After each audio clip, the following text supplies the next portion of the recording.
आज बहस सिर्फ महाकुंभ की भीड़ को लेकर नहीं है, बहस इस बात पर भी हो रही है कि महाकुंभ के संगम में स्नान करने से किसी भी इंसान के पाप कैसे धुल सकते हैं। दूसरा, जिस संगम में 45 करोड़ लोग स्नान करेंगे, क्या इससे उस संगम का पानी संक्रमित और गंदा नहीं होगा? यह सवाल हमारे देश का वही वर्ग पूछ रहा है, वही लोग पूछ रहे हैं जिन्हें सनातन धर्म की किसी संस्कृति पर विश्वास ही नहीं है, जो इसे अंधविश्वास मानते हैं। लेकिन आज हम आपको यह बताएंगे कि इस आध्यात्मिक विश्वास का वैज्ञानिक आधार क्या है। आध्यात्मिक विश्वास यह है कि जब समुद्र मंथन से अमृत कलश निकला, तब देवताओं और राक्षसों का एक युद्ध हुआ दोनों के बीच, और इस युद्ध में कलश से अमृत की कुछ बूंदें 4 स्थानों पर गिरी।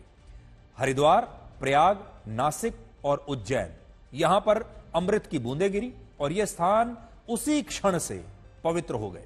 और इसी कारण यह मान्यता है कि इन स्थानों पर मौजूद नदियों में पवित्र स्नान करने से इंसान के सारे पाप धुल जाते हैं और शुद्धि हो जाती है, और ऐसा अमृत कलश की बूंदों के कारण होता है। लेकिन इस दावे का एक वैज्ञानिक आधार भी है।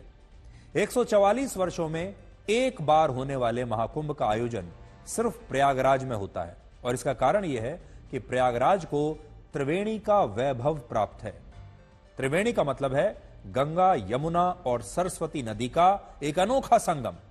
इनमें सरस्वती नदी को लेकर यह मान्यता है कि यह नदी विलुप्त हो चुकी है, और विलुप्त होने के बाद भी यह धरातल के नीचे बह रही है, और आज भी इसका संगम गंगा और यमुना के साथ प्रयागराज में होता है।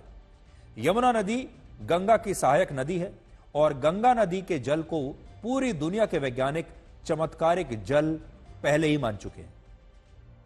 गंगा के जल की विशेषता यह है कि यह ना तो कभी खराब होता है, ना ही इसमें कभी कीड़े मकोड़े पड़ते हैं, और ना ही इसमें कभी बदबू आती है। आप शुद्ध गंगा जल को अपने घर पर रख कर देखिए, वर्षों तक ना तो यह जल खराब होगा, ना ही इसमें से आपको कोई दुर्गंध आएगी, और ना ही इसमें कीड़े मकोड़े पैदा होंगे। इंसानों ने गंगा की धारा पर कई जुल्म किए हैं। इसमें न जाने कितने गंदे नाले बहा दिए, लाशें फेंक दी, कूड़ा करकट कचरा डाला, गंगा को दूषित कर दिया। लेकिन गंगा के जल की तासीर हमेशा से जस की तस बनी रही, और इसमें कोई बदलाव नहीं हुआ, बावजूद इसके कि हमारे ही देश के लोगों ने गंगा पर कितना अत्याचार किया है।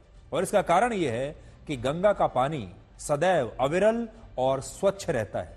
इस सब के बावजूद वर्ष 1890 के दशक में, जब भारत में ब्रिटिश हुकूमत का शासन था और हैजा से मरने वाले लोगों की लाशें गंगा नदी में फेंकी जा रही थी, तब ब्रिटेन के एक मशहूर वैज्ञानिक अर्नेस्ट हैंकिन ने गंगा नदी के पानी पर एक रिसर्च की।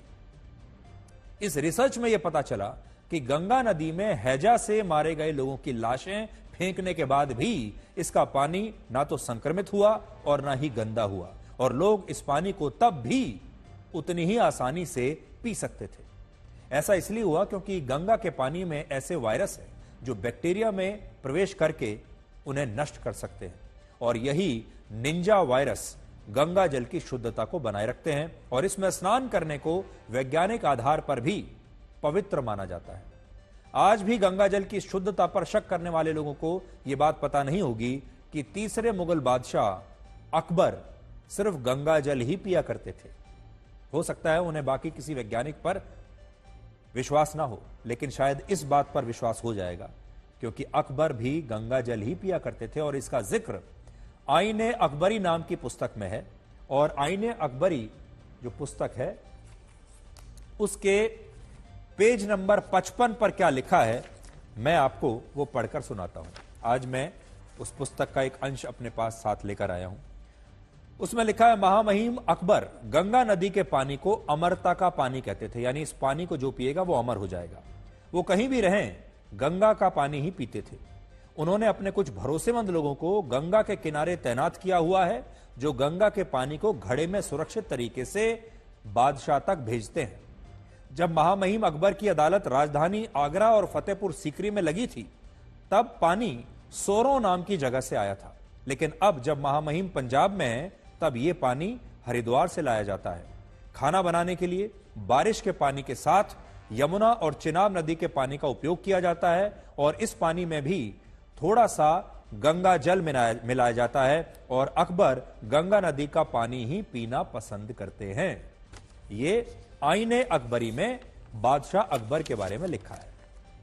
अब सोचिए, जो लोग बादशाह अकबर को ही अपना नायक मानते हैं और गंगा जल की शुद्धता पर हमेशा शक करते हैं, क्या वो इस सच को अब स्वीकार कर पाएंगे कि बादशाह अकबर भी सिर्फ गंगा जल ही पिया करते थे? बड़ी बात यह है कि इस तरह की मान्यताएं दूसरे धर्मों में भी हैं। ईसाई धर्म में मान्यता है कि जॉर्डन की पवित्र नदी में ही ईसा मसीह ने स्नान करके ईसाई धर्म के संस्कार को निभाया था। और आज भी जो लोग ईसाई धर्म में परिवर्तित होते हैं वो जॉर्डन की इसी नदी में डुबकी लगाने के लिए जरूर आते हैं और यह स्नान चमत्कारिक और पवित्र माना जाता है। इसी तरह की मान्यताएं इस्लाम धर्म में भी हैं। इस्लाम में ऐसी 4 नदियों का उल्लेख है जिन्हें लेकर यह मान्यता है कि ये नदियां सीधे जन्नत से इस दुनिया में आ रही हैं और हम इन सभी मान्यताओं का पूरा सम्मान करते हैं। हम सिर्फ आपको यह बता रहे हैं कि ईसाई धर्म में जो मान्यता है वहां ईसाई धर्म को मानने वाले लोग इस पर पूरा विश्वास करते हैं। इस्लाम धर्म में जो मान्यताएं हैं उन पर वो पूरा विश्वास करते हैं। यहां तक कि जो हिंदू धर्म के जो लोग हैं, बाकी धर्मों के भी जो लोग हैं, वो इन मान्यताओं को कभी चुनौती नहीं देते। लेकिन हमें दुख है इस बात का कि यह सम्मान सनातन धर्म की मान्यताओं का नहीं हो रहा। यह सम्मान सनातन धर्म की मान्यताओं को नहीं मिल रहा और सनातन धर्म की मान्यताओं को वैज्ञानिक आधार पर साबित होने के बावजूद भी अंधविश्वास माना जाता है और आज भी हमारे देश का एक वर्ग यही कर रहा है। हालांकि दुनिया के 60 से ज्यादा देशों के जो लोग भारत के महाकुंभ में शामिल होने के लिए यहां आए हैं, उनका कहना है कि वो सनातन धर्म को सबसे वैज्ञानिक धर्म मानते हैं। आप खुद सुन लीजिए।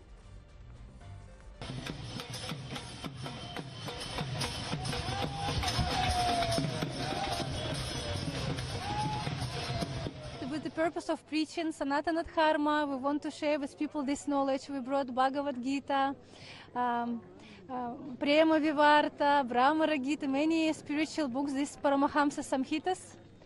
Yes, and we want to remind people about the real life, about the dharma, about how they can be really happy.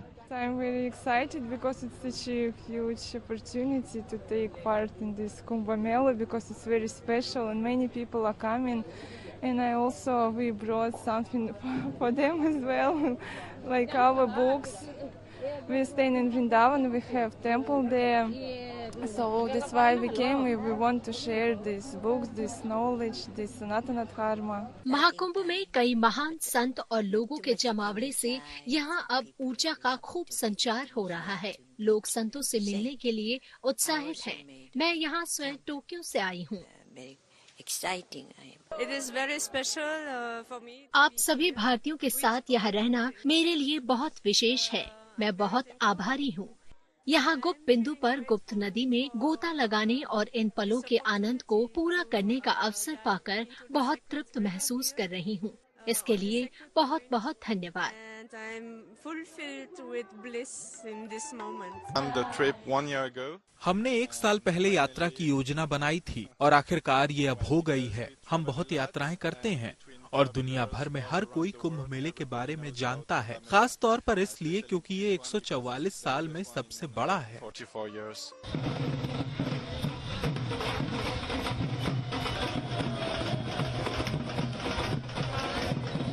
भक्ति की शक्ति से जो व्यवस्था यहाँ पे है, कोई सोच नहीं सकते हैं कि एक ड्राई रिवर बेड जहाँ कुछ है नहीं, जहाँ जल होता है, इतना बड़ा बड़ा क्षेत्र खड़े कर दिया, एक पूरा सिटी खड़े कर दिया। भक्ति की सिटी, अध्यात्मता की सिटी, स्पिरिचुअल सिटी बनाया। ये सचमुच आस्था व्यवस्था का संगम है।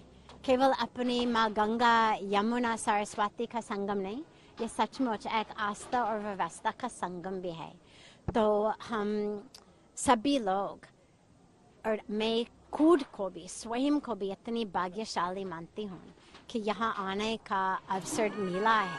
With many friends from Spain, Brazil, Portugal, American, South American, Guatemala, many places. All devotees of Paramahansa Yogananda to. This is an spiritual trip. Today you take a holiday? Holiday, yeah, bueno, I'm, sí, 3 times immersed. आप जानते हैं कि आज सबसे उत्तम दिन जो हम सब लोग हमारे जीवन में मिल कर सकते हैं, क्योंकि आज इतना बारी मुहूर्त, इतना उत्तम मुहूर्त है, महाकुंभ और पूर्णिमा, और इतना ज्यादा संतों यहाँ आज स्नान करेंगे, और हमारे बहुत भाग्य है जो हम यहाँ इस संतों के साथ, इस योग्य के साथ इस स्नान भी कर सकते। हर हर Mahadev. Kumbh. First Kumbh. It's only 10 years I come to India. Every year. How do you feel here? Power. Are you excited? Yeah, Bole. excited. Full boom bam. Full of energy, good energy. And all Guru Bhai is so kind. You arrived here. Jai Shri Mahakal. Har Har Mahadev. ऐसा लगेगा जैसे महादेव की बारात साक्षात रूप से पृथ्वी पर उतर आई हो और आपको यहां दिखाई दे रही हो।